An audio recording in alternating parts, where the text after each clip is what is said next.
యేసు ప్రభు శ్రేష్టమైన నామమునకు మహిమ కలుగునుగాక.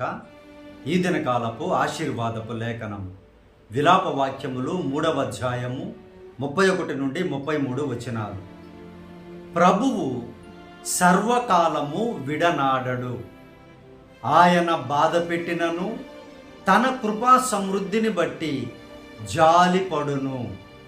హృదయపూర్వకముగా ఆయన నరులకు విచారమునైనను బాధనైనను కలుగ చేయరు. ప్రియమైనటువంటి దేవుని బిడ్డలారా, ఈ మాసము చివరి దినములోనికి దేవుని యొక్క కృప ద్వారానే మనందరము వచ్చాము అని మొట్టమొదటిగా జ్ఞాపకము చేసుకోవాలి.